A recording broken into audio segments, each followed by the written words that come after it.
Yeah, I might as well. I can always trim it. Okay. Oh. I'm going to stop streaming.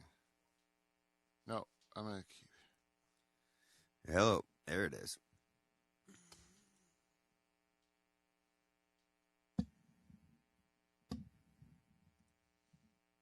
Pete, last week when you grabbed that mic and handed it to Greg, I was so excited. Like I was literally trembling in my chair. I was like, "Oh, this could be really good." I'm going to have to stop and do that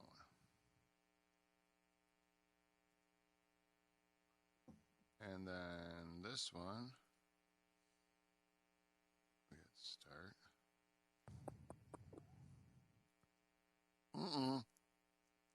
Something happening. Well, that one's up. Facebook's up. That's over 1 for 1 here.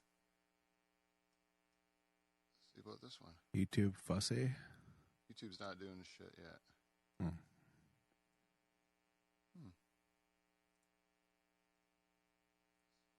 Oh, there it is.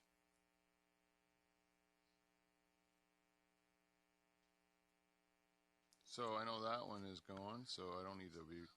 I'm going to definitely put it on mute. All right, so these things are rocking. I guess I better get with it, eh? Put my headphones on, start doing a podcast. All right. How's that? It's wonderful. We actually are on both platforms. I'm looking at it with my own two eyes. This has fucking been a nightmare, man. It really has been. I couldn't have messed up more last week. Got them both wrong. Both of them wrong. Anyway. Let it go. What is this? This is 9:20? 9:20 in the PM. I need to take Papa's medicine and start this show. It's the last one. Oh, I'm going to text my wife, too. I'll just call her. Easier. What is wrong? It's the first time you've called your wife on the show. Oh, I had to call her to get mustard one time, Beaver. Oh, right? Yeah. You had a cramp. Something smells like shit all of a sudden. Do you smell it, too? Did you poop? It smells like diarrhea. Diarrhea. Yeah. Is it this joint? Maybe it is, Beaver. Let me see. What's her number? Oh, does it by memory. Do you notice that? Oh, yeah, I know her number. I'm old school. No, he did it by beep, beep, beep, beep, Yeah. beep, beep, beep. Do, do, do. Hello. Hi. Could you do me a favor, please? Sure. Would you go to the basement? There's that yellow joke book. Oh, yeah. Could you bring it out for me, please? Sure. Thank you. Bye-bye. All right, that's good. You're holding her up from her show now. Now your kids are pissed at you. They watched it all. They're just watching it again. Oh. I don't even understand. Round 2. Something does stink. It can't be the joint. You've had the joint in your hand for a while. Yeah, but it hasn't been lit. Do you have a bit of gas? Mm-mm.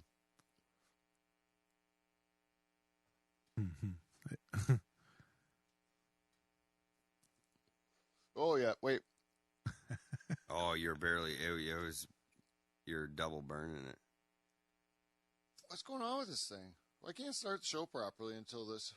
All right. All right. I don't know how to edit Facebook anyway, so it's going to be a bunch of me trying to light a joint to start this episode. And then that's what they kind of put up through the scroll, you know, like when people go through their feed and then you see the broadcast afterwards or whatever, they just show like the part where I'm just struggling with this the fucking joint light, and then it stinks. Maybe it'll become a meme. Maybe, yeah. That would be something. I mean, people cared in some way. All right. Thank you very much. We have all the tools we need to do our season 8 finale. Thank you. Now we have everything. Now we have only one thing to do, and that's start the show. So you guys, it is now at 22? Cool. I'm not even going to clap. This is it. This is the season finale of The Dutch Hall with Pete Van Dyke. This is it, folks. Yeah, season 8 coming to the close. 8 long years of hilarity in a pool shed with a little bit of time spent in a church. And we're bringing a very interesting season to a close. Transitional season, I would say. We definitely, tried some things that didn't work throughout the year. Tried some things that I think did. And so we'll try to bring back the best of them. And I think you adjusted to COVID well. You think so? I think so. Well, look at this room right now. Look at this room right now. Fucking Omicron can't get anywhere with this triangulation that I set up. No, and then our halos are burning out all movement. Right. Those are Omicron zappers. Yeah.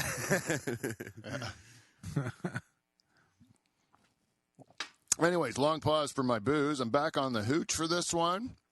We're going to have a couple drinks. We're going to celebrate our successful season, whether the people agree or not. It's the only way we know how, buddy. Yeah. Mm-hmm. And you know what? There's only one way to get this thing started, and that is our good old-fashioned theme song. Let's hear it.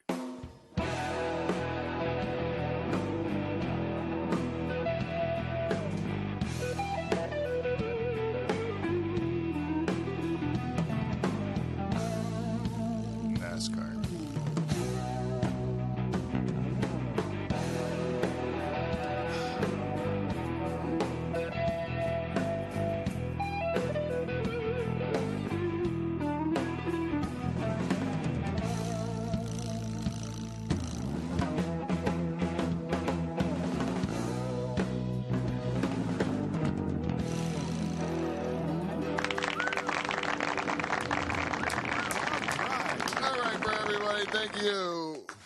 Thank you and welcome, everyone, to the Dutch Hall. I am your host, Pete Van Dyke, and we are here in the pool shed to close out our 8th year of doing this podcast. It's, I think, our 386th episode. Oh, shit. Ooh. Yeah, today. So another year coming to a close during the holiday season, and we have the all-star lineup of Season 8 in the house to close this out strong. Ladies and gentlemen, let's start with the man that's behind the soundboard.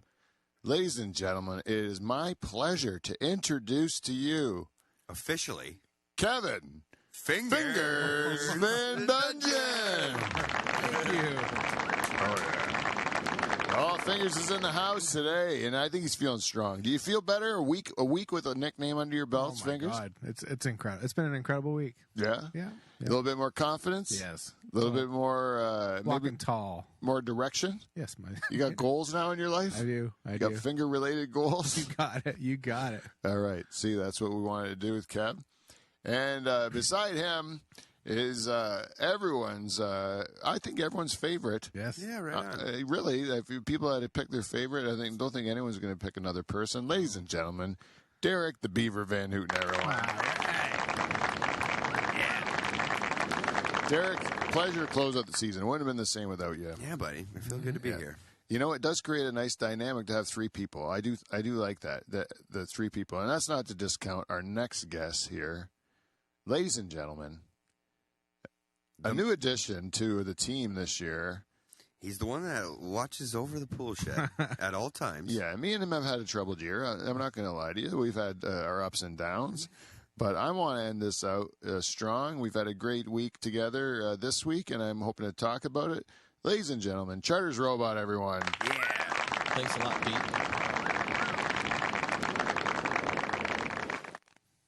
We're going to get into a great story with me and Charters Robot went out on a excursion this week. So I want to talk about that after the introductions.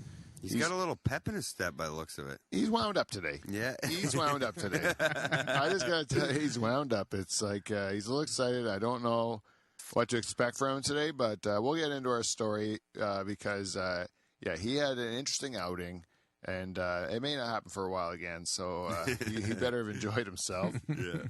I'm pretty sure he did. Yeah, by the looks of it. Ladies and gentlemen, we already did Charters Robot? Yeah, so the only one left to introduce is myself, the host of this program and two-time President's Club Award winner, Pete Van Dyke, everyone.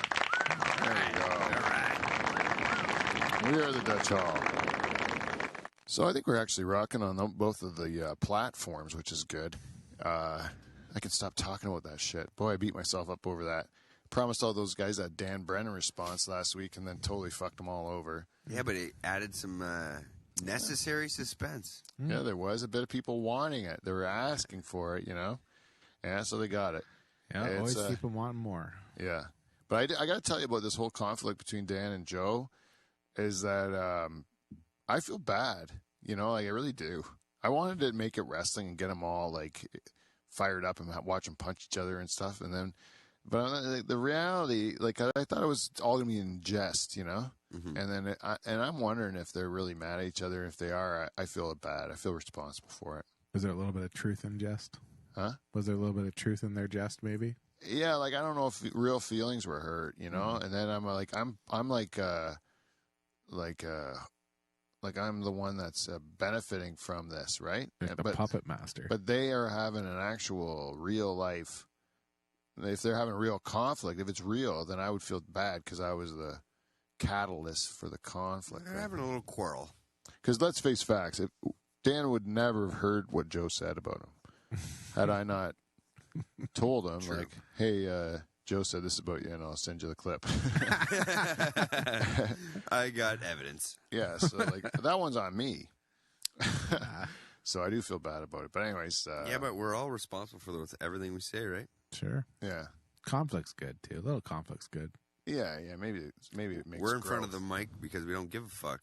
That is true, yeah. Right? Bunch of honey badgers. Yeah. Not giving a fuck. Yeah, that's right. I know. I just feel sad if anyone gets their feelings hurt for real. I don't want to hurt anyone's feelings. They're actually my friends for real. I don't know why. Like, I really don't. Yeah, like, I really don't know why. he throws in a consoling effort and then just follows it up by, yeah, Jesus, what a... Every time I admit that Joe's my friend, my legit friend, I have to go, ugh, like that after. It's just Because he is my real friend. Like, he's been a real good friend to me at certain times in my life. Like, I don't want to get into the details, but he has been a good friend to me. And then I'm like, like I'm forever indebted. Kind of like so I'll put up with so much shit. So you're at arm's reach with him. No, like I'll just put up with them. Like, how if you have a person you don't like, and they're like a pain in the ass to be around, you just don't hang around them, right? But like when you have a friend and they're a pain in the ass, you're like, I'll put up with it. You'll just make fun of it or whatever, deal with it.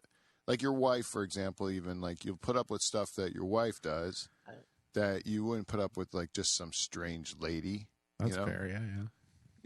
Because you just, you got to deal with this person forever, or whatever for a long time. Right.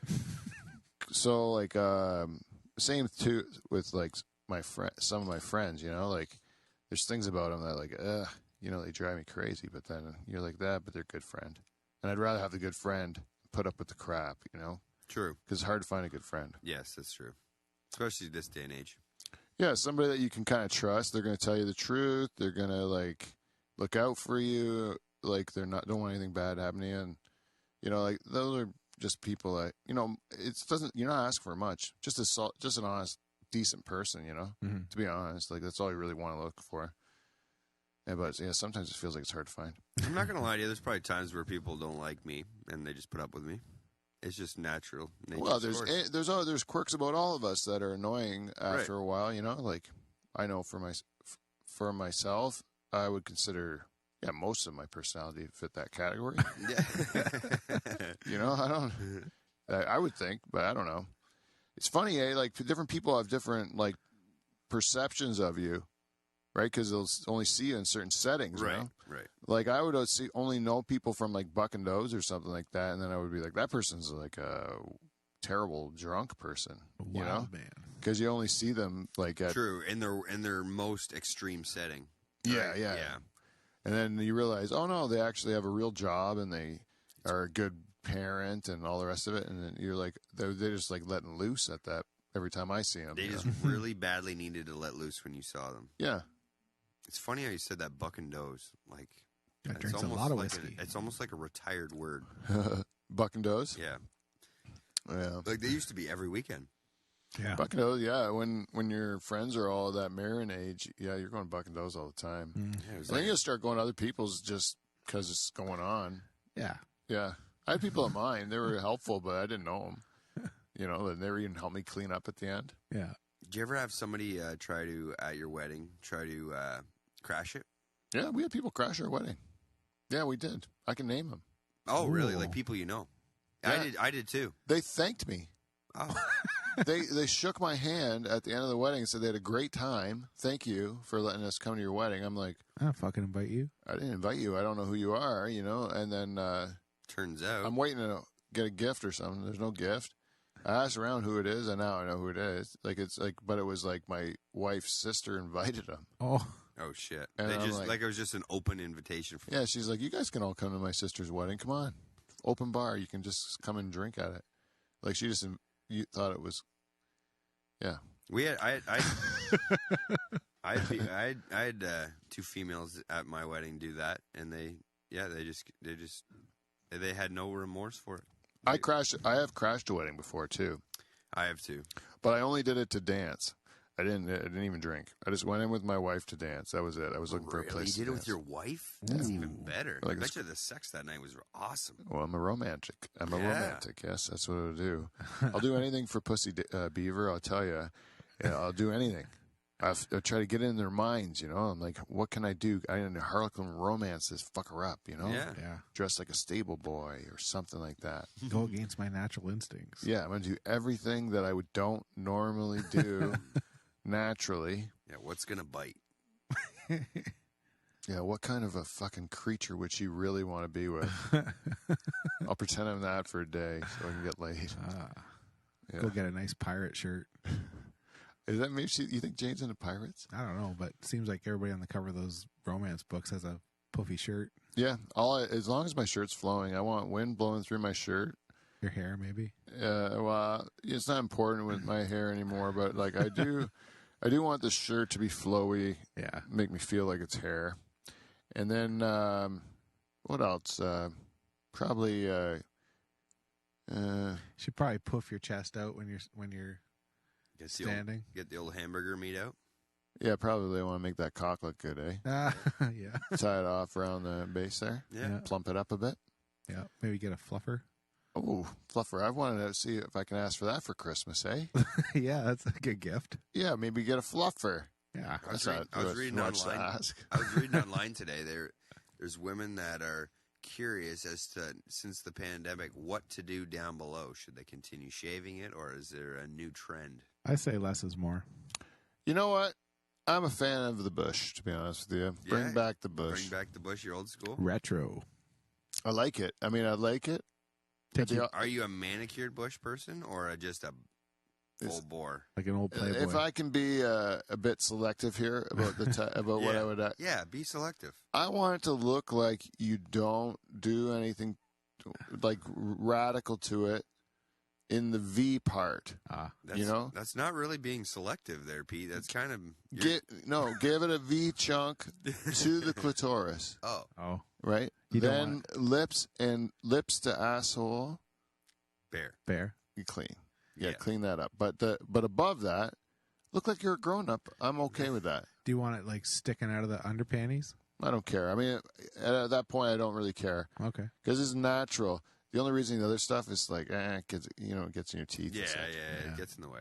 Yeah, no, I was just curious. But as far as like the top part, like bring it on. And once in a while, if it's just someone that lets the whole area go, and as a curiosity, or maybe it is a throwback to younger days, I really feel like a sense of nostalgia. I enjoy it. I'm like, wow, look at that big hairy pussy. I'm like, I like it. I like that exists because you don't see it often, but when you stumble upon it and you click on those things enough, it'll come up. Yeah, like the old big satellite dish. What you used to catch on them. Yeah, there was all nice big bushes and all those things. Big, ridiculously big bushes. Like that was like unbelievable. That they didn't even starting think at the about belly that. button. Yeah. Like, how do you? I was navigating some like just. How do you cleanse that? Yeah, like there's got to be repercussions to having that much shit in the way. See, for me, bush is like the great white buffalo. Like my generation it's like unheard of. Mm-hmm. Oh yeah, you never even had to deal with it, eh? Oh, they're like I've seen them. Yeah, I've experienced them. Because when I But started, not in an abundance amount though. my first time putting my hand on a girl's pants, this was probably 1990, and I was 4. I was in the front seat of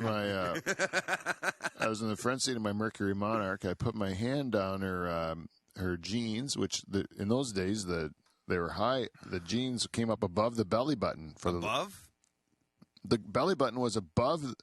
Well, like the pants were above the belly button, you know. Yeah. So you had to undo the button just to get at the belly button. But never fear. Like I've never had my hand down a girl's pants before. So you're like elbow deep.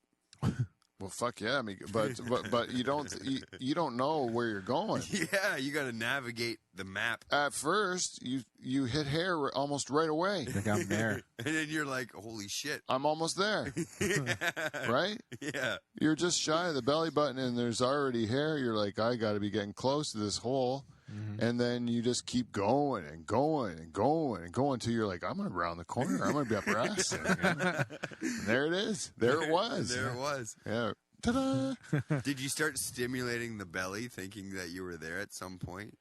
I did really push into the pubes, looking for stuff. Thinking there was something. Like just in the pubic bone, you're just like pushing in there. Like there's going to be a hole in here somewhere. Yeah. And then you get deep enough. But I was like, because the waist was so high, like you said, you're up to your elbow, but by the time you're around the corner. See, for me, I was the generation where it was like your nail didn't get below, and you were there. Like there those was low. Oh yeah, those low rise low jeans. rise, Yeah. man. Yeah. Yo, clip hoppers, hey. And like my generation was the big flared pants came back out, and the women were wearing them, and then low cut. Real low. I did not like that low cut era because somehow it spilled over and I couldn't find a pair of pants with my ass crack hanging out. And I'm like, I didn't choose to join this club. Why can't I buy a regular pair of pants anymore? You didn't want to wear a nice pair of low cut. Jesus, everything was. It's like when skinny jeans are fashionable. Every time I try on a pair of pants now, it's like so tight. I was like, I can't wear this shit. Not made for the large thighed man. I like a nice stretchy material. Yeah. Oh yeah. See, you know what I hate? Give me some forgiveness. About buying pants is I'll buy 5 different kinds like an idiot, and then one pair will fit amazing. Yeah. And then I'll be like, fuck, I wish I would have just bought 5 of those. Yeah. Yeah, that's what's good about online shopping now because you find one pair of pants that fit, and then you just check the label out, and you can order that exact thing, right? That fit. Maybe you get a different color or whatever, but if this thing fits. Like you can order those specifications. You're right. Yeah. Once you find something you like. But see, these days, I let my wife buy jeans for me recently, like the last sets that came into my house, right? And it's like I need a fucking pair of pliers to get them down my leg. They're super tight. Oh fuck. Yeah, I don't know why. They're loose from the fucking waist to the knee, but then it gets fucking tight in a hurry. Yeah. Listen, I don't want to be saying mean things around the holidays, Beaver. But I'm gonna have to give your wife a stern talking to on this program. I'm gonna give it to her right now. Okay? And I'm sorry to do this around the holidays, but you know what? You're my friend. Yeah, and I need to hear it. And your wife is my friend. Yes. And as both of your friends, I need to be honest with you right now, okay? I'm going to tell this to Julie. Yeah. So if she doesn't listen to the show, you pass this message on to your wife, I'm okay? going to pass it on. 'Cause I ain't fucking around with this message. Well, it's serious. It's serious business. Your wife married a fucking man. Yeah. Right? Did she not? She did. Did she not marry Derek the fucking Beaver Van Houten? Yes, she did. Right? And when you marry a stallion like Beaver, you don't dress him in things that are going to make him feel like less of a man. You can't strap him down. No. You know what she should be buying you? She should be buying you fucking leather chaps or something like that. or like I like where this is or going. is that even gayer? The Borat banana hammock or something like that. Yeah, something, or something that's going to make you feel like a, like a raw hide You know, something that's going to accentuate the fact that you're a man, you know? Like maybe, unless she's trying to get me, like she's trying to emphasize my nether regions to the world. Or she's trying to make people not look at your nether regions. Yeah. Yeah, but because of your reputation. Oh, so she's showcasing your junk by giving you a tight pair of pants. I think so. Well, you know what? God damn it. I got so riled up without thinking it through, Beaver, and now I've just went and said all those mean things to your She's wife. a proud woman. You know what? But I still think this. If you know, because I can't fault her for that. If she's proud of her husband having a huge cock, and she wants him to wear pants that are going to be uncomfortable for him, but it's going to make her feel like when she's out with her girlfriends, she's like, Beaver's like fucking limping in because his cock hurts in his tight pants. And she's coming into the Christmas party and just being like, oh, did you guys get a new, like a boat or something for Christmas? You know, I got my husband this pair of pants to accentuate his huge cock. Yeah. Who wins? Me. My husband's like fucking creaming me every night with stretching the walls or whatever, you know? Check out this baby arm. Yeah. Yeah. The wife would trade in her fucking boat for that. Right? Damn it. All I got was a boat. Yeah. Fuck. Yeah, damn it. That's what I mean. So I don't fault her for it. I see it her way now. Maybe you should just fucking shut up and pull those pants down with your pliers and go on with it. That's why I got to go back to my roots and get the ones that I bought every now and then. Kind of let the air flow. Yeah, I find every time my wife says you look really good, I feel so uncomfortable. Like I feel like I do not agree with her. Here's a nice tight sweater. Like you're not in your skin. Is what you're getting at. Yeah, like this how I am right now for the show. This I feel good. I have no combed hair, right? Like I have not touched my hair since I woke up, maybe 2 days ago. They I'm wearing like pants that feel great, a hoodie and real relaxed t-shirt or whatever. You know, everything just feels comfortable. I don't have any. I don't care what I look like. I'm not like worried.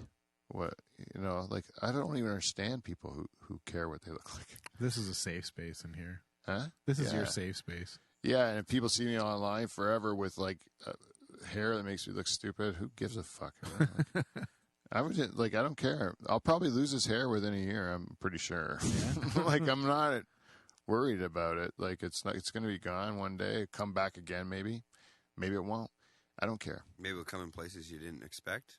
Ew. Big bush. Yeah. Yeah, that happens. Or my hair can grow back curly, too. It can be straight for my whole life, and then, people lose their hair for chemo, and then it comes back curly. Maybe not for keeps, but for the first batch, both my sisters came back curly. It'd be kind of cool to have a nice fro. Yeah, maybe I'll come back with a big fro. If mine goes too long, I get too long hair, I get fro-like. Like it's like a big pile of puff. Yeah, you got a Kramer hair, right? Yes, I do. Very Kramer hair. My brother-in-law, Jeff, same hair. Rest in peace. Not Jeff, but his hair. It's gone. Wasn't good at first. He's totally bald. That's good. Jeff's alive and well. I can't wait to spend Christmas with him next.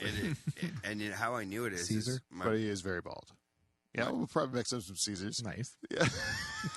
Good call. My dad had heavy Kramer hair when he had hair. Did your dad have hair like that too? Yeah. And then my grandfather seen a picture of him because I never met him, and he had Kramer-like hair. My grandpa had Kramer-like hair too. My grandpa was very Kramer-like. It was like a Dutch thing. And he had, I think he had like one of those hair island things, or like definitely the bald spot on the back or whatever. Oh yeah. So what he would do is he'd grow his bang part out real long, and then he would like flip it over, like comb it back, and it would cover that. I remember going over. My grandma was in a wheelchair, and I was going over to like give her breakfast or whatever, and my grandpa comes out to give me a bowl of cereal in the morning, but he's like kind of rough about it. Like he wasn't like a real like pleasant riser, and so like he was like being pretty grumpy. Like he throws me the bowl, and he's like he's being real rough about the whole thing. And like one time I remember he's pouring the milk in my bowl of cereal, and his hair like had Like it wasn't combed back. It was like it was hanging down. It was hanging into my bowl of cereal. Like it was in the milk. You know? Oh, that's got some drip then. It was long, man. It was like super long to cover up. Like his bald spot must have been going really far back. He was going. There was probably that moment where you're like, should I tell him? Should I say something or shouldn't I? Should I say something? Oh, I wouldn't have said it if you paid me $1 million. Like I was super intimidated by my grandpa, man. Like he was like to be respected, and I wasn't going to say nothing. Plus that generation would hit you. Mm-hmm. Yeah, well, yeah. Yeah, Smack those words right out of your mouth. yeah. If you said something that he could be misconstrued as disrespectful at all, like I wouldn't say it. I was terrified. My brother would say it. Oh, Yeah, he didn't even care about it. Like test the old waters. yeah, and a lot of times it would work out for him because I think it was funny that this kid was like so like ballsy or whatever. Yeah. But like, I would never in a million years. Like, I wouldn't even talk to an adult. No. If they asked me a question, I would usually answer it, and they would just laugh at me. So I don't even know what I said. Like minimum words. You just kind yes, no. Yeah. So yeah, I would be quiet. I'd stay quiet so you don't get any shit. And then every once in a while, then I saved it up till I've turned 40. Now you're just lepping old people off everywhere you go. Let it all out. Yeah, that's right. Well, hey, this is it. We actually have a schedule to get to for this show, so we got to whip through this thing, okay? We want to give this is the greatest hits of season 8. The greatest hits. We're going to do the greatest hits.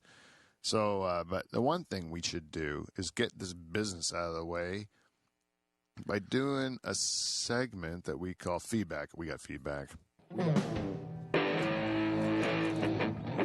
feedback.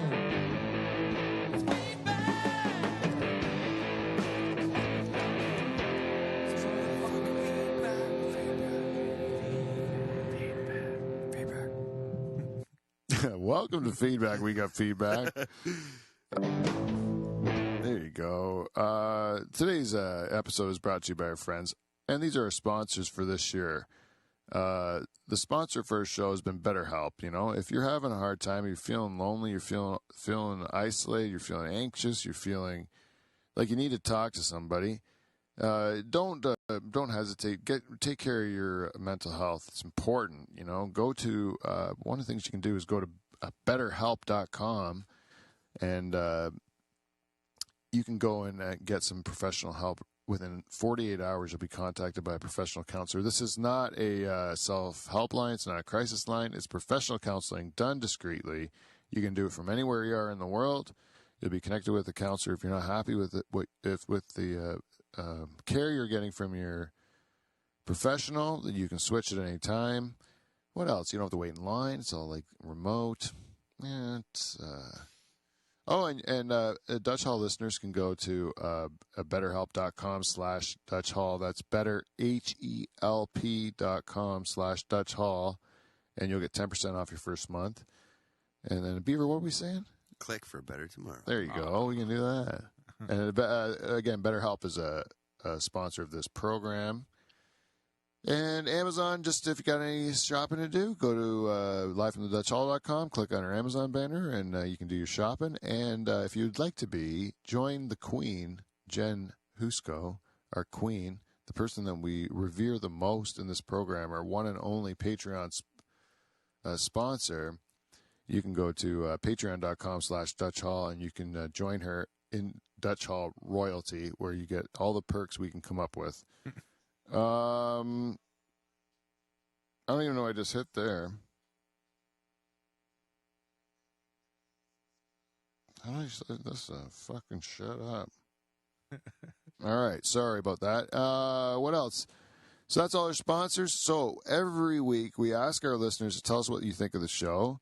And we've ended up, as a result, developing wonderful relationships with people from all over the world.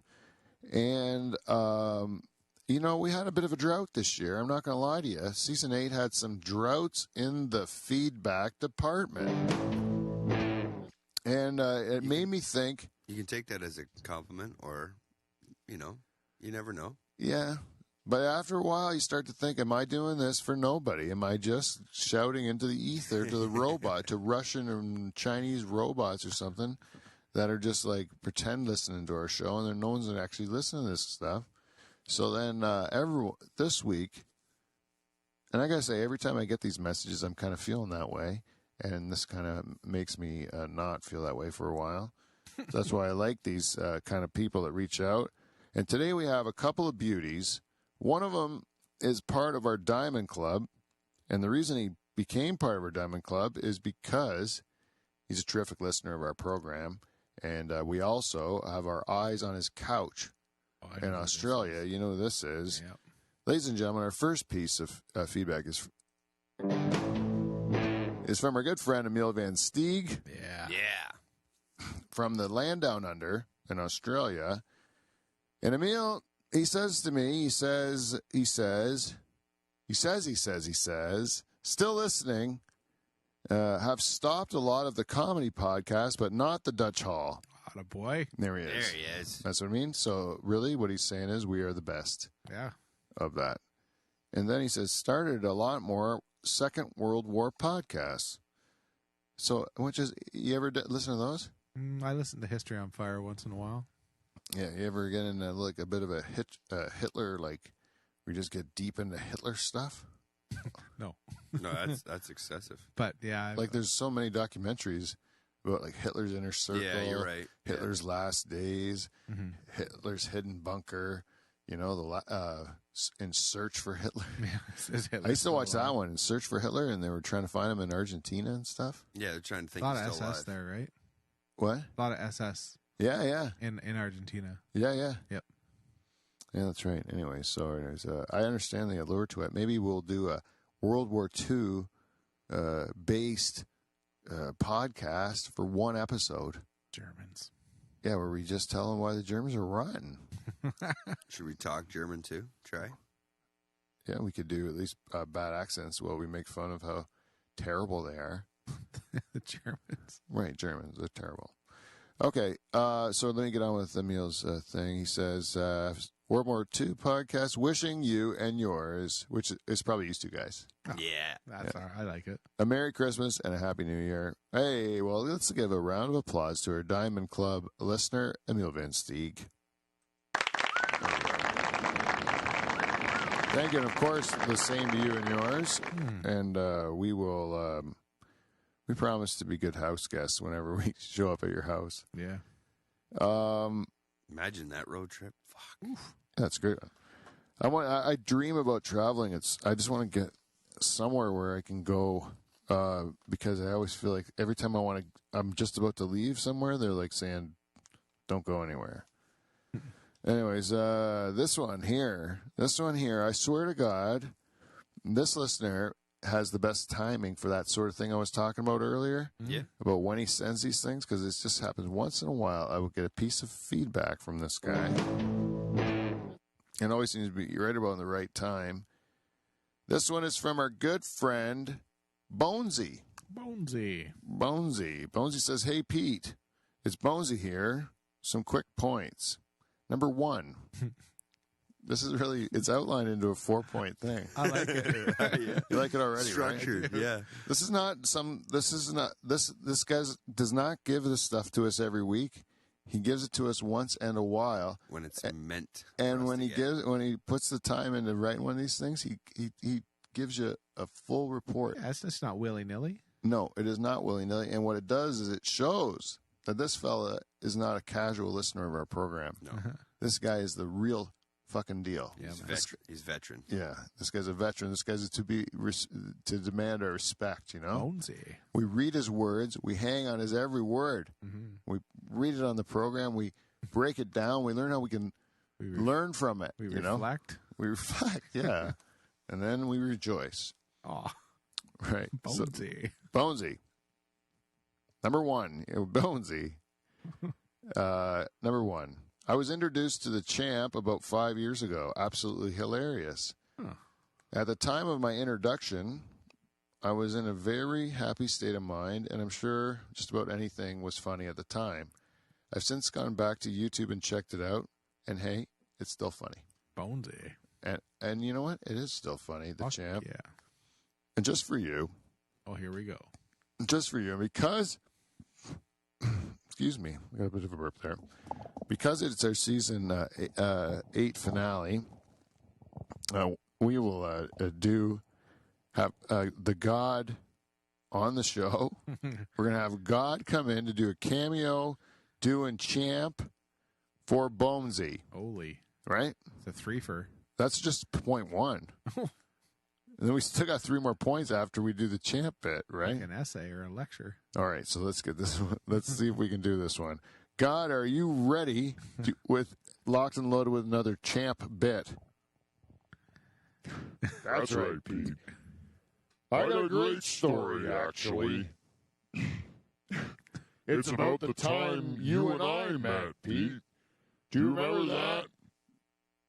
I met you that time, and then you said to me, you said, hey, Champ, I met your wife, Mrs. Champ, before. She's a big fan of the Dutch Hall. Actually, she really enjoys my co-host. You know, she's a huge fan of the Beaver. What?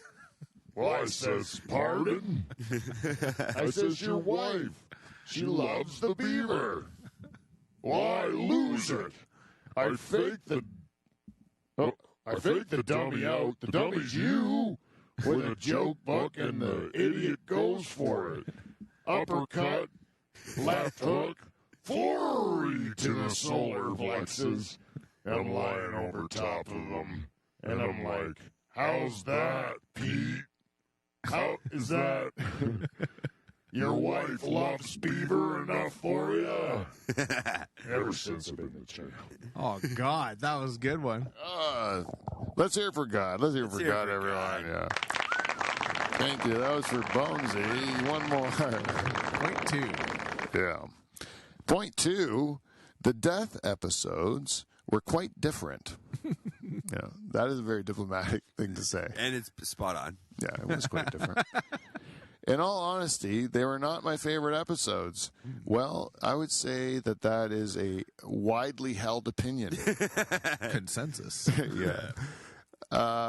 However, nothing ventured, nothing gained. And I agree. I agree. I don't regret making mistakes. You know, That's neither here nor there. no, you do stupid things. That's what you can learn from. You know, you learn what you don't want to do sometimes. Point 3, episode 382.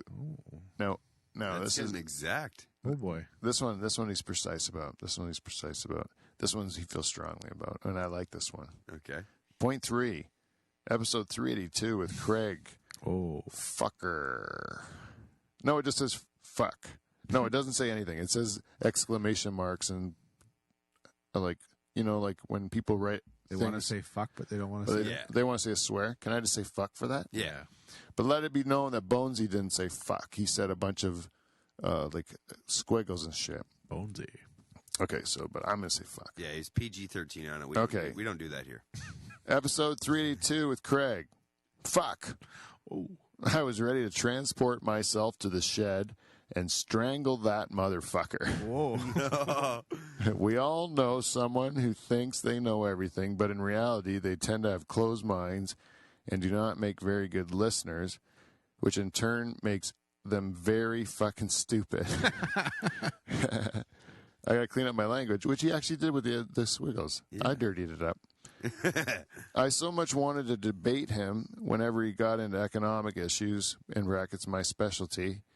Yeah, you know, imagine how I felt, too. Like, I'm sitting across the room from him, and he's like, no matter what I say, he's not going to hear it. And I disagree with most of what he's saying, because he's only looking at it from there's got to be they're evil and I'm good. You know, like, And that's it. it's fucking stupid, man. No two sides. And he forgot you're a 2-time president at Club I'm a Award 2-time winner. President's Club Award winner, you know? You think I've never heard... You might know a thing or two about numbers. Yeah. Plus, I like economics is my... Forte. Well, that's what I was trained in. That's my formal education. Really, is an economics degree, and commerce, which is economics and accounting. You know, so that's kind of where I actually liked economics because it's learning how to figure out patterns that you can predict the future. That's what I think is kind of cool. Anyways, but I get nerd out about that stuff. So I'm hearing some of the shit he says is that's not how it works. You know, it's math. You know, you can't argue with how math works. You know, no matter if you like the guy or you don't like the guy. Guess what? When you get into politics, if everything the other guy says is wrong, then you're wrong. Right. Because no one can be wrong all the time. No, exactly. So, like, if you think that the other guy's wrong all the time, then you're fucked. You know, like both or the system's fucked, whatever. But you can't have. I always say that about the candidates. It's like, hey, Trudeau, say something nice about the Conservatives. Nothing. They're terrible at everything. Hey, Conservatives, say something nice about the Liberals, right? They're like, no, that guy, everything he does is bad. Yeah. You can't give them one thing that you guys agree on that's the right thing to do that you both say, like, let's do it. Like, they won't. They just won't admit it. Yeah, like not even let's agree on the color of the sky today. Like, no. Yeah. Plus another thing Bonesy's saying here, which I think is a brilliant point, is that when you're talking to a guy who knows everything, and this is me saying this, right? Like, who is a complete blowhard know-it-all, like, you know that if you listen to the show, like, a lot of times I'm talking like I know shit. I don't know what I'm talking about. Like, I'm legitimately an idiot. But when somebody, like, if I say something stupid and Kevin points out that I'm saying something stupid, I'm all ears because I don't want to be stupid, right? Like, like that's when I'm shutting up and listening, right? You know, when I know that there's someone smarter than me, like Kevin starts spouting out, well, I've been walking through the halls of this fucking Ivy League school that I've been vacuuming at, and you know, I don't concur with and your I think opinion. what you're saying, Pete, it sounds like you're just a drunk. I'm like, point well taken, my friend. Can you tell me what the real answer is? But I, honestly, like, if a person's smarter than me, I'm all in. Like, you know, like if we're going to talk about horticulture in any way, shape, or form, I'm not going to be telling you stuff. I'm going to be asking you stuff. You know what I mean? Right. Like, you're going to know way more than me. I'd be a fool to try to tell you something about. Well, you can always learn know. more, right? That's if you can accept that. Yeah. That's how you become smart, is by admitting you're stupid. Right. If you think you know, that's a surefire way to stop learning. You know, like if you think you're good at it already. The most successful people in the world are still taking classes on a yearly basis to educate themselves. Yeah. Like, fuck, they're not doing that for fun. Yeah. Maybe they'd say it, but doing that to learn. A lot of it's because you like, and because they think they enjoy it because it keeps them feeling like they're still valid or still have a use in the world. That because there's still more to learn. There's still more to. You're still showing growth within yourself when you're learning, right? So it's like you're still alive, you know. Right. That's how I look at it, at least. Like but you know, I have it. My kids too. They have intellectual curiosity, and I take it for granted because I've had it my whole life too. Like, I'm legitimately interested in everything. Like, I'm just like, you tell me something, even if it's a benign fact, like that has no benefit to me at all, but it's an interesting fact. I'm all ears. Like, I like to learn useless facts. I like it. You'd like be Cliff Clavin's best friend. Yeah, like seriously, like, full of garbage, my brain, full of it. No benefit to me whatsoever, but I got tons of this useless crap in there. But I'm great at Trivial Pursuit or something, you know? Jeopardy. You'd be a good phone a friend for one of those. Yeah. Yeah, Who Wants to Be a Millionaire? Yeah, I also have, like, old, like show business names, you know, like old TV and movie stuff that, like, way before my parents' time, you know, like. Oh shit, that's getting right into it. Like, but I don't even know how I know it. Like, I must have watched when I was a kid or something, you know, some shit like that. Like, you're like one of the movies where you can just fucking you can organize the data in your head. Yeah, they used to do this. They used to have this game called Seen It, and you put in like clips of movies, and then they ask questions or whatever. My whole family hated playing with me. Yeah, because I took the fun out of it. Yeah, you just wiped the slate clean, eh? Yeah, just crushed it. Yeah, wait, now. I know if my $1 million question on a show was something about a 70s or 80s sitcom, I know who I'd. Yeah, fuck, I'm in. They'd be like, on the show Facts of Life. I'd be like, I'm calling a fucking friend right now. You don't even know the question. I don't give a fuck. I know who does. Yeah, this is legitimately like not like my whole family when I was a kid, they made fun of me because like I would watch TV like in a trance. Like I would just get so deep in the TV, like I'd be sucked. Focused, yeah. Focused. Yeah. They could talk to me forever. I wouldn't hear them. Nothing. Like they would have to throw stuff at me to get my attention and stuff because I would be just sucked into it. And even just walking past it, I would just get like, and then I'd be in like Pete land or whatever. They would know where I went. So Pete, I was processing data for today. So Pete, if you get a call one day from Kev, he's not calling to tell you he's won the millions yet. He's calling because he needs your help. Yeah. Like that guy that fucking on The First Millionaire. He calls to say I already know the answer. I'm just calling his dad. Yeah.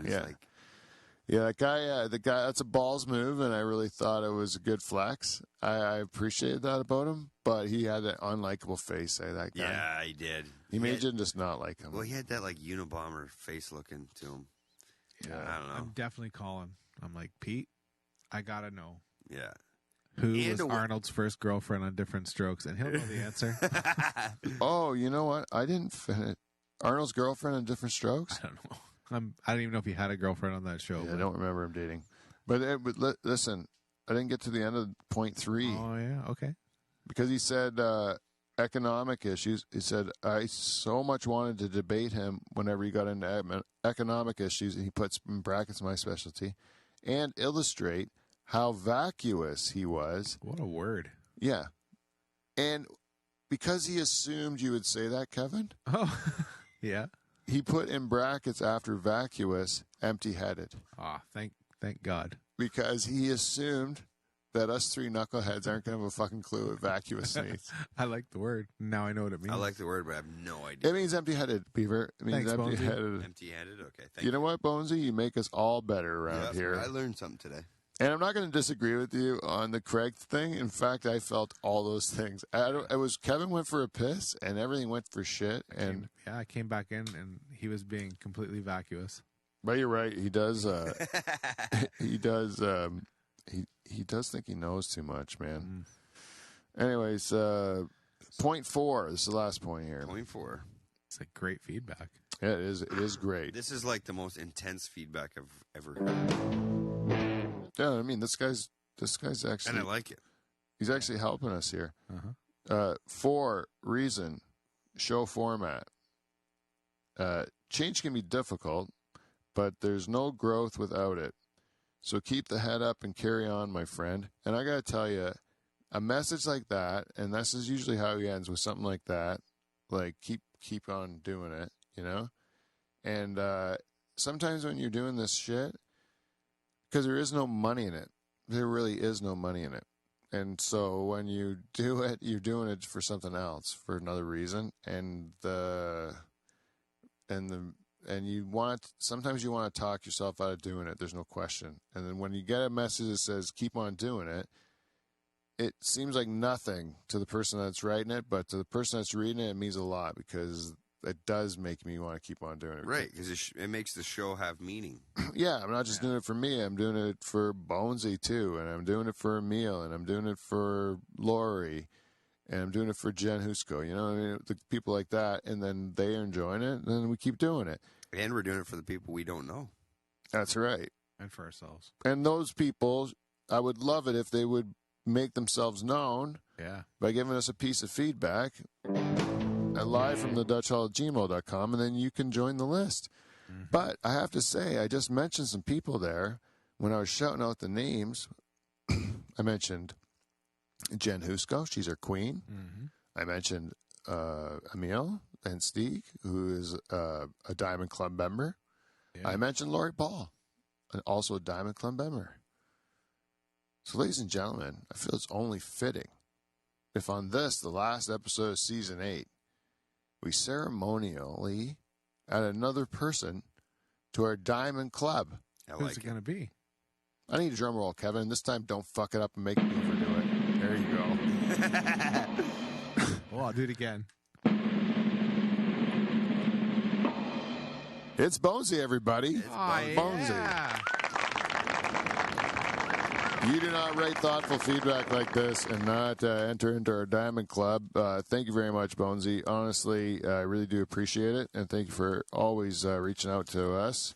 It is really, really appreciated. And thank you to everyone that listens and provides us with feedback. And you know how you can do that. You just do it live from DutchHall@gmail.com or thedutchhall@gmail.com or Instagram, Twitter, Facebook, LinkedIn. Fucking Snail mail, smoke signals, yeah. I won't do TikTok. Fuck it.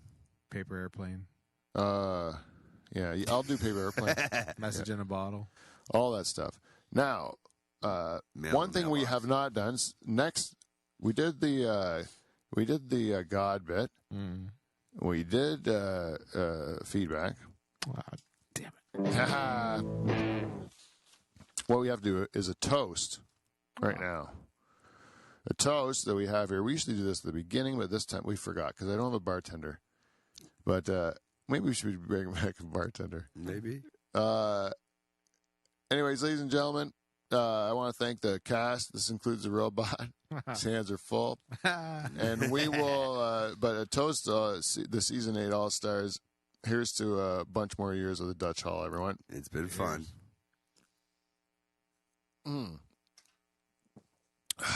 Nice whiskey. Nice way to wet the old whistle. Yucky roo. Anyway, so, that gets me hot in the breath. Okay, so we're going to go, so we did the toast. I do have to tell you this story. I have to tell you this story about me and Robot Dave. Me and Robot Dave, we went on an excursion this week. Right? We went on an excursion. Went on a tour. Oh, yeah. Me and Robot Dave here, we went, it turns out, like, he's feeling very, like, cooped up in the Dutch Hall.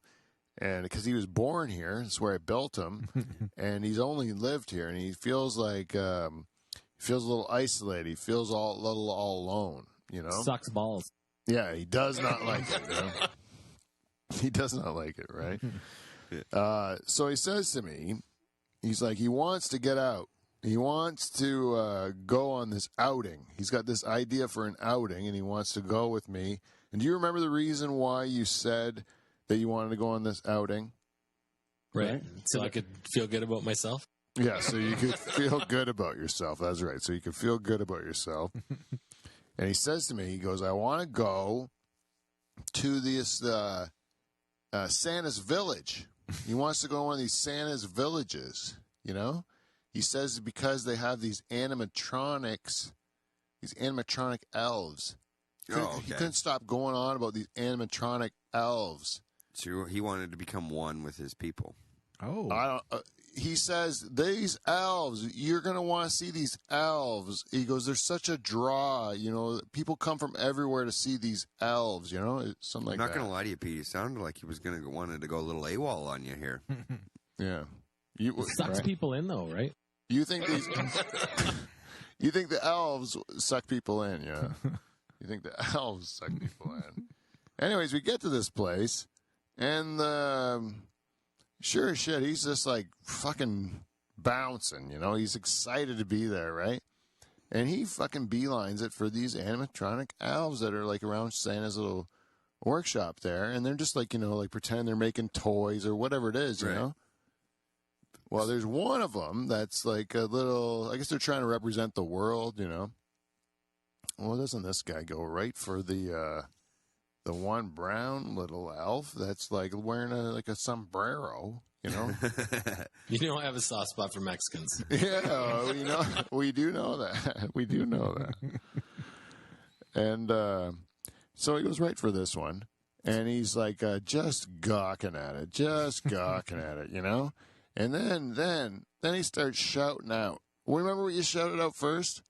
It's like a school bus boner. Yeah, he keeps yelling that he's got a school bus boner, right? yeah, that's hilarious, right? He loved it. So then after that, and I can see the guy's like tugging at himself, like he's already doing it again. He's been doing it the whole goddamn show. At least this isn't in front of like a nativity scene or something. Yeah, thank goodness. Thank goodness. Yeah, the next thing, then he's like, what did you yell after that? Drain your nutsack, man. Like, goodness gracious, I'm like, get some decorum here. You know, like, this is meant for children and stuff like that. Like, what's wrong with you? Like, do you picture, like, is this your fetish, man? Is this your kink, dude? Is it that you just, like, picture these elves, like them making toys and shit? Is that what turns you on? Or you picture them making toys and that's what gets you going? I prefer to think it's that they're in like a bathtub with candles lit. Oh, fuck. What a guy. Really? That's what you do? Little like Mexican elves in bathtubs with candles lit. That's what gets you going. All right. What do you do? Like, do you even have genitals? Like, what do you, like, I thought you just had like a wire. I'm pretty sure I built you. You just have like a wire lap, you know? Like, how do you, I think he's evolved. maybe. I think he's evolved. He's, because he looks like he's holding on to, somewhat of a minute rod. Is that what you do? Like, what do you do? Do you have to do anything special to like get yourself going? Put some lubricant in there. Yeah. Some lube in there, yeah. Fuck lube. Yeah, fuck lube. Uh-oh. Yeah, we're both against lube. We're gonna talk about that later. Anyways, well, you do what you gotta do, Charter Joe. Well, you do what you gotta do. Don't live your life in regret. I gotta tell you, the one thing that did bother me was when the families did come in and he's shouting and carrying on, you know, and there's like kids and stuff, and like, remember that one lady said that, you know, can you please like control yourself because you're starting to, you know, Upset. you know, give my daughter upsetting memories. Scarring is maybe a better word. Fuck me, man. He's all about it. Yeah. Well, anyways, what I got to tell you, David, next time I do take you out in public, you need to not do that stuff. That's wisdom. Yeah. You're gonna put the Anyways. old chains on, eh? You're gonna have to hold them down a little bit. I am going to have to hold him down. Is that, so thanks a lot anyways, Robot Dave. I hope you had a good time. Thanks a lot, Pete. And I'm just wondering, are you going to sit there and grip at that that wang of yours for the rest of the show? I don't know. Should we zoom on that for the? I can maybe still. His gloves, you do got grip on them. Oh yeah. Oh yeah. He's got a good grip on that hammer. Is that so? Is that how you're going to spend the rest of the show? Just gripping on your pecker like that? It sure is. All right. Well, you be you, Chatters. You be you. Yeah. Nice job. No judgment. Anyways, that's our excursion. It's never a dull week with this guy. By the sounds of it. Never a dull week. Yeah, what's your problem, man? No, not a problem. I enjoy my time with you. I do. It's just interesting because you're out of your mind. Oh, that's fantastic. All right. So we did. Boy, we've done so much. I just want to say this is the last of season 8, right? This is the last of season 8, and we usually set some goals at the end of the year, like New Year's goals. You know, I got a couple that I have set because of the conversation we got a couple weeks ago. I know that what we have to do is try to, in some way, in 2022, reunite the nocturnal emissions. Yeah. We need to, yeah.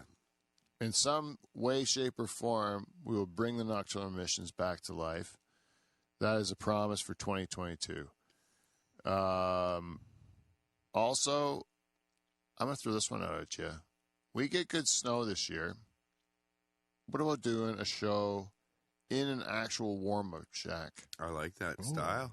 where snowmobiles could come in and like in and out when they're warming up or whatever? Fuck We're yeah. just there setting up shop, Fuck yeah. and then we could just like chat with them as they come in and out. Yeah. All you need is a case of beer and a fire. Yeah. It'd be a fucking great way to spend a day, actually. We could fuck around like this on mics and just record bullshit with like everyone that comes Everybody through. that comes in. Yeah. Oh. Anyways, I think that sounds like Start at my house and sled to the warm-up shack. yeah. I'm gonna borrow someone's sled. Maybe I'll just drive a gear so I stay off of things. And the warm-up shack's not far away. Like, we'll go to, like, we got, like, 2 options. We can go, probably for space reasons, our best bet would be, like, Van Horn's shack, because it's like an old stick hill. Oh, really? Yeah, it's literally an old stick hill.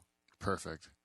I want to do that. And I also am looking at other live gigs, too. But I'm looking for different kind of weird locations. Like, I'd like to do a guy's shop or like a barn or like Swazi's warm-up shack. All the sleds in front of that place when it snows. Oh yeah, Swazi's. I think we will definitely do another show in 2022 if the world lets us. If you did like like you're talking like a hit the old workshop up, somebody's workshop, and get a perspective. Yeah, we did one way back when, I don't know how many seasons ago. We started doing like on location shows. Mm-hmm. And we did one in my brother-in-law's backyard, like drinking hole. And he brought a bunch of people from Waterford around, and it was actually fun. But it was one of those things where you put the cart before the horse, you know. Mm-hmm. Like I wasn't savvy enough as a comic at that time to be able to pull it off, you know. You almost wish your blood now was, or you were now. Yeah, me now if I was back doing that, which is why maybe we should do it again in 2022, because I know I'd do a lot better. Because like a lot of those people never heard a podcast in their life, and they're sitting there on one, and they don't know what they're listening to or what it is. Yeah. They don't know even what the concept of it is. You know, just talking, like they don't get it, right? Right. And then by the end of it, they started to kind of like get more comfortable and into it and stuff. Mm-hmm. But it was one of those things I know now how I could work it better. It's like ultimate crowd work for you. Yeah, and plus you'd have, and that's what I think is more fun too, if you can like kind of play with a live audience. And I just think whenever this fucking shit is done, a live audience, like people are going to be fucking jacked about to do anything. Yeah, like when it's done, and then they're going to be jacked to do. You're going to see some live extremes. Shit. Yeah, you're going to see extreme of extremes. Yeah. Yeah, I'm hoping at least that's what I want. Even when God showed up last week, like that was great. That's just a gift from himself, really. Yeah. Yeah. And we embraced it. Yeah. So that's it. Goals wise, I can't. You guys got anything you want to accomplish? Low standards, my friend. We want to. I want to remain on the Armenian charts. There's no question about that. Maybe get to Australia. Oh yeah, sleep on that couch. I'm pushing to inspire somebody. I think you need a little friend. I still do. That is, sorry, that's a goal. Oh, You're goal, right. Yeah. Beaver has to get a little person to publicly say they're his friend. Yeah, no, that's a goal. That's a tough one, but it's in the realm of possible, I think. Yeah, it's something you genuinely want too. I do. Yep. I do. I genuinely want. Okay, Beaver, can you give me a number between 1 and 7,500? Wow. 74.99. Ooh. Oh my goodness, you're going to take me right to the end of the. Save the best for last. Okay, let me see. This might be a bad move though. No, we don't. It ends at 74.74. Oh, okay. But I'll still give you the second last one. Okay.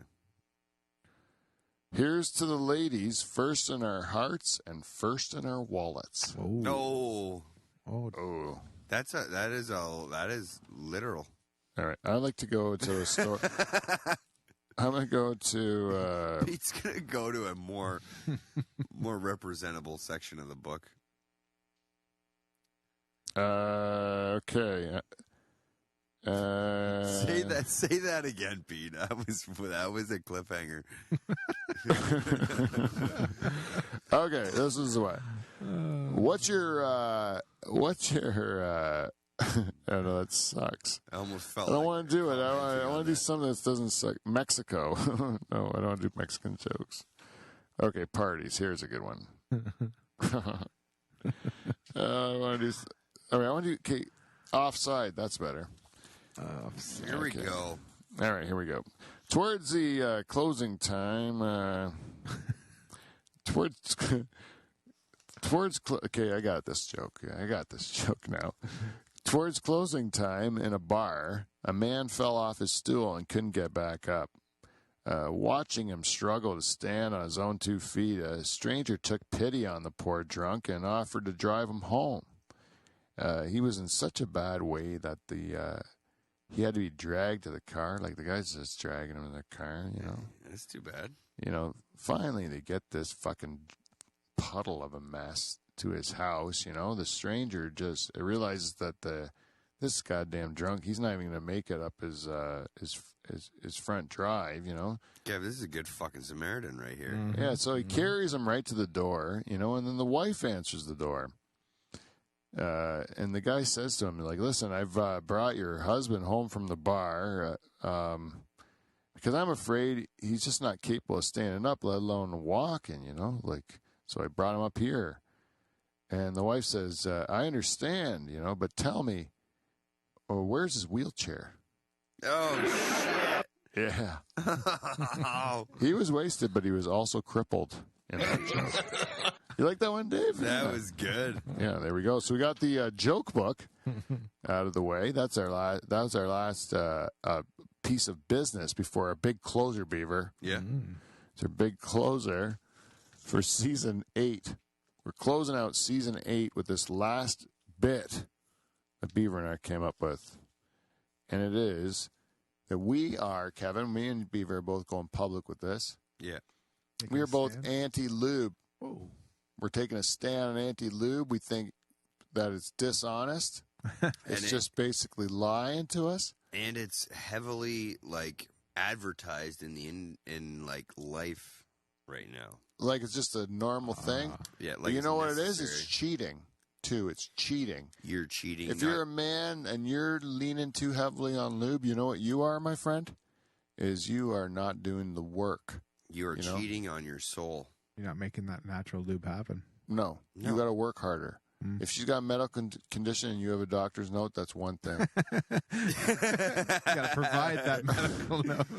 But if you're coming in there without a doctor's note and just saying, like, no, it's not you, it's just like my condition or whatever, like, fuck no. I'm going in there, I'm gobbing in your puss. Hey, you can't hit a home run without swinging the bat, man. Yeah, you got to warm that stuff up. You can't run it cold. It's like a diesel engine, you know? Well, it's trying to skip the adventure. Life's an adventure. You got to fucking run it. Yeah, you got to turn the key part way. Part way, at least. It's making people lazy. We're not, hey, Kev, we're not saying either we're, like... Shortcut. No one's hitting an A game every time. Yeah. There's nothing wrong with admitting that. But it's the effort.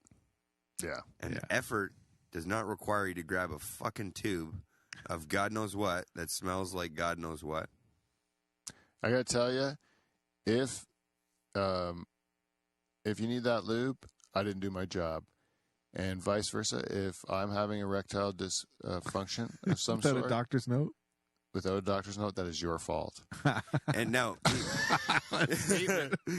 Pete, we also have to go along the spectrum of some women would say, oh, it's necessary. It's necessary. I have to have it. How about you try not having it and find someone that can go without using it? You know when you need it? You have to have it for anal, I would say. Very okay, yeah, but hold on. We're on the different slope. Yeah, anal, no problems with it. I have no issues with it in that context. You want to stir a hot bowl of chili, you're going to need a good spoon in there. Wow. Like, Those are words to live by. wow. Yeah. That's going in your book of Proverbs right there. Oh, man, we need someone cataloging this, hey? Beaver's Book of Wisdom. A scribe, just to put together Beaver's Book of Wisdom. Is that the title of the show right there? I forget what it was, something about chili and a hot spoon or something. Yeah, if you're going to, yeah. We're going to have to roll back the tape. Yeah. But yeah, you know what you mean. I know what you mean. I'm talking here about the use of vaginal lube. Keyword vaginal. Yes. Yeah. You got to use it for the butthole because it's not a self-lubricating hole. Right. What you're doing is you're going a place where you're not supposed to go. It's like Mars. Right. You know? We want to, yeah. The vagina is Earth and the asshole's Mars. You know? Yeah. It's not meant for... Yeah. Earth's already colonized. You Let's could just call go. it Uranus. Oh, yeah. Yeah. Yeah. The atmosphere is... Uninhabitable. Yeah, it's shitty in there. Yeah. Oh, I see what you did there. It's Yeah. poop. Yeah. It's fucking strands of celery in there. Yeah, just Unknown peanuts. there just needs to be it needs to be more effort. More effort. Yeah. So lube is making men lazy. Yeah, Yes. it's making men lazy. It's making women liars. They need to themselves. To themselves and to the guy. If you think that lady's using lube and you are good at what you're doing, you're fooling yourself, my friend. Yes. Yeah. And it's no pump up situation. No pun intended. Yeah. I'll tell you who doesn't lean on lube. It's any of us fuckers in here. No. Because we're all real men. Fuck yeah. Yeah, what we do is we make sure that we do the work. We do the work. We put it in. You put in the effort. Yeah, we got fingers. Even in a fast situation, you still got to put a little bit of quick work in. Yeah. You just got to get better at what you're doing. Nobody's fucking professionals here. Yeah. And women, we're doing all this stuff talking about how we're going to make you happy and what is our job. Listen, this is what you got to do. Just don't care about any of that stuff. Just grab our dick, Then let nature take its course. Right. But mostly get that dick inside you, This is from Pete's book of Proverbs. That's right the thing here. you got to concentrate on. That's inside you as fast as you can. Yeah. Because that's where it's happiest. Any of your orifices will do. Mostly. Mostly. You want a nostril. Yeah. Nobody wants a nostril. No. It's not meant for it. I'll take the big three. The big three. Yeah, they don't put ear holes or nostrils on a blow-up doll. No reason. Yeah. Because people would fuck them. They would. Some weird person would get caught fucking them. Yeah, if they put 5 holes on a blow-up doll, you're going to put your dick in all 5 of them, Yeah. You could just put, the random hole by accident. You can put someone can put their dick in there. That'd be an embarrassing trip to the hospital, wouldn't it? Yeah. I got my dick stuck in a nostril. I got one hell of a story and it's awkward as fuck. And take it as you see it or as you listen to it. But speaking of orifices, this one guy we used to hang out, crazy motherfucker. Like I was 25, he was like 60, like one of those like. And he was like fucking, like Don Vito on Bam Margera's show. Don Vito, like a fucking, he was like the guy that would do anything, but thought a lot of himself, but he was fucking hilarious. He was fucking crazy. Right. Wore a hat that said fucking crazy. No shit. Okay. As advertised. As advertised. Anyways, he's telling us the story about fucking how he's like, Derek, yeah, fucking one day we were younger and come around the side of the chicken coop and there's my good old brother and he's fucking the chicken. Ooh. Ran out of orifices, so he found the next one. I'm like, that's fucking gross. He's fucking a chicken for reals? For real. Man, oh man. I'm like, you seriously caught? Then I questioned him. I'm like, of the legitimacy of the story. Yeah. He's like, nope. I'll fucking call him up right now, Derek. Tell him he's a chicken fucker. Not ask him if the story's real. Just call him a chicken fucker on the phone. You fuck one chicken. Yeah. Yeah, there you You're go. a chicken fucker. It was offside.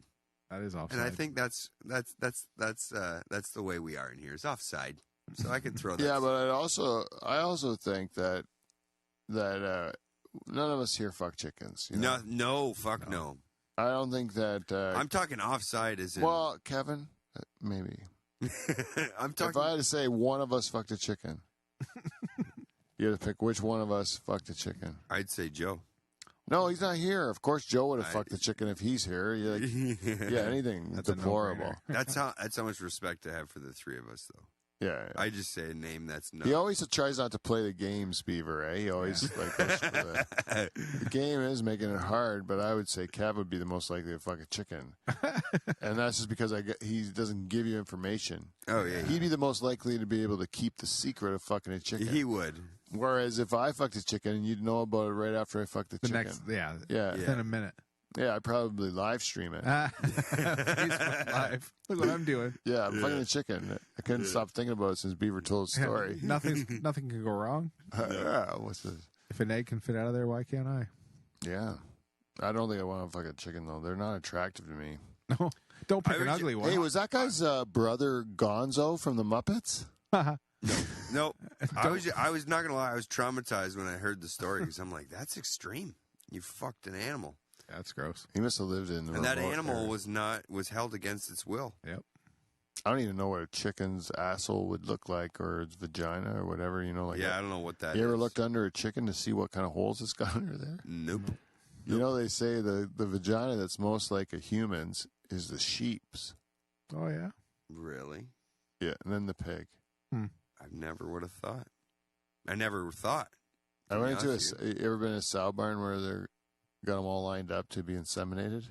With their pussies out. No, I haven't. Never been on a pig farm, actually. Oh, really? Nope. Oh, I've been in so many. And then they've... That sounds great.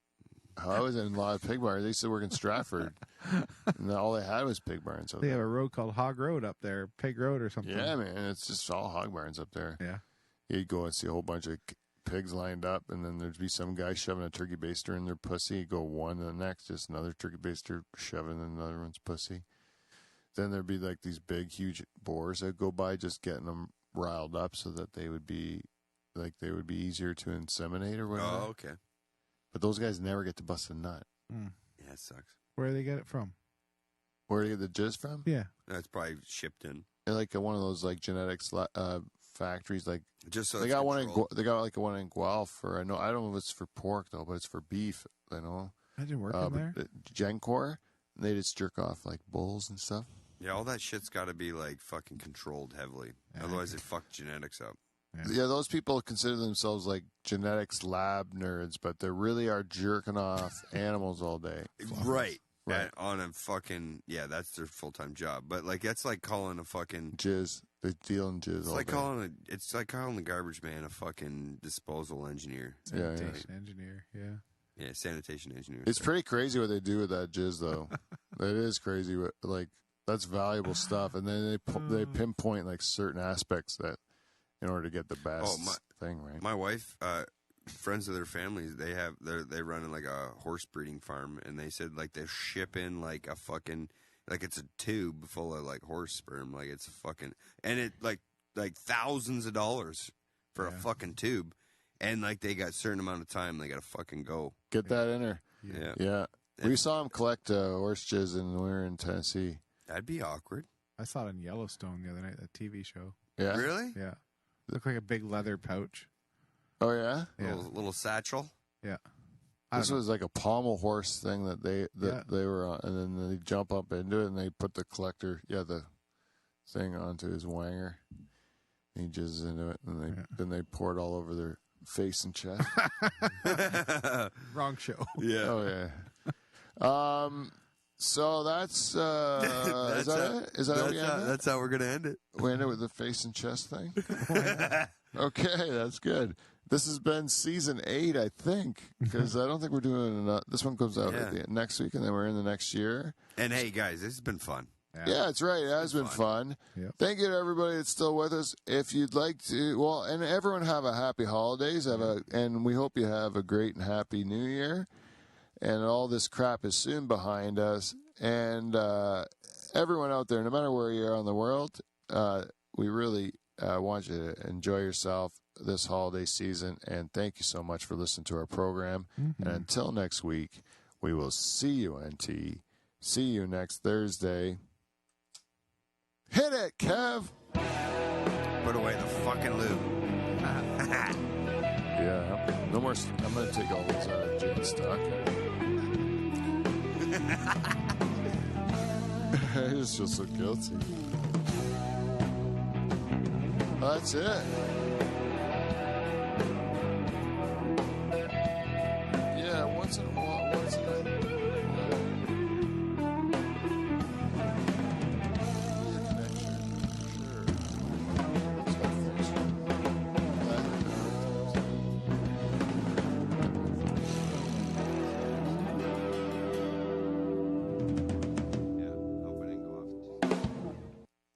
No. All right. Oh, I gotta stop this somehow.